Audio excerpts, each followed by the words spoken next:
কারণ ইন্টারন্যাশনাল পর্যায়ে ফুট খেলেছেন, স্পোর্টস সম্বন্ধে অনেক আইডিয়া, খেলাধুলাকে ভালোবাসেন।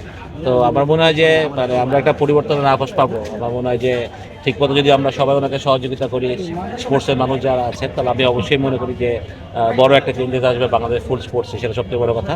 কিন্তু আমি প্রায়োরিটি সেট করতে বলবো যে কোন স্পোর্টসগুলো ইম্পর্টেন্ট আমাদের দেশে, সেটাই খুব ইম্পর্টেন্ট। বাট তারপরেও আই বিলিভ যে উনি আসাতে অবশ্যই দেশের ক্রীড়াঙ্গন ডেফিনেটলি একটা নতুন মোড় নেবে। সুজন ভাই,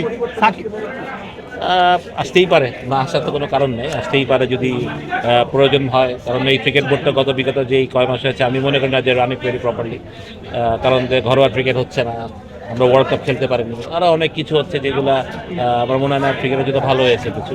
এক্সট্রিম মশার কয়েল প্ল্যান্ট ফাইবার দিয়ে তৈরি, তাই সহজে ভাঙে না, সুগন্ধিযুক্ত ও নিরবিচ্ছিন্নভাবে জ্বলে। ডেঙ্গু, চিকুনগুনিয়া বাহি সহ যে কোনো মশার বিরুদ্ধে দেয় এক্সট্রিম সুরক্ষা।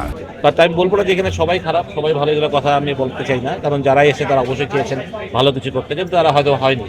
বাট অবশ্যই নতুন একটা সরকার এসছে, নতুন প্রতিমন্ত্রী আসছেন, উনি ওনার মতো চিন্তা করবেন যে কীভাবে করলে কারা আসলে ক্রিকেট বোর্ডের জন্য ভালো হবে, ক্রিকেটকে ভালোভাবে চালাতে পারবে, বা অন্যান্য স্পোর্টসে অন্যান্য ফেডারেশনগুলোতেও কারা আসলে ভালোভাবে চলবে, সেটা সবচেয়ে ইম্পর্টেন্ট। এমনি দিয়ে আপনি মানুষটা ইম্পর্টেন্ট না, হচ্ছে যে খেলাটা যাতে মাঠে সচল থাকে, খেলা যাতে ঠিকমতো হয়, সেটা সবচেয়ে বেশি ইম্পর্টেন্ট। আপনি তো সময় ক্রিকেট বোর্ডের পরিচালক ছিলেন, এরকম খেলা বদল বহুবার দেখেছেন, এখন যদি পরিবর্তন আসতে হয় সেটা কি প্রক্রিয়া আসতে পারে?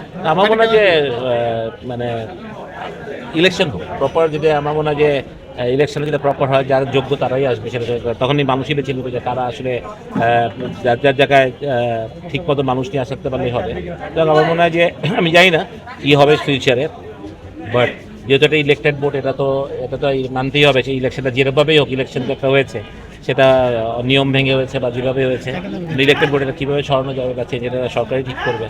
তারপর হলে একটা আমার মনে হয় যে ইলেকটেড বোর্ড সেটাই আমার মনে হয় সবচেয়ে কাম্য সবার কাছে, এবং যোগ্য মানুষ যোগ্য জায়গায় আসুক, সেটা সবচেয়ে বড়। আপনি দীর্ঘদিন গেম ডেভেলপমেন্টে কাজ করেছেন, এখন গেম ডেভেলপমেন্টের দায়িত্বে এসেছেন আসিফ আকবর। কোনো কি আসলে পরামর্শ বা দীর্ঘদিন অভিজ্ঞতা থেকে কোনো পরামর্শ দিবেন কিনা? উনি তো আসলে অন্য লাইনের মানুষ, নিজে অনেক যোগ্য আসলে, ওনাকে পরামর্শ দেওয়ার কিছু নেই।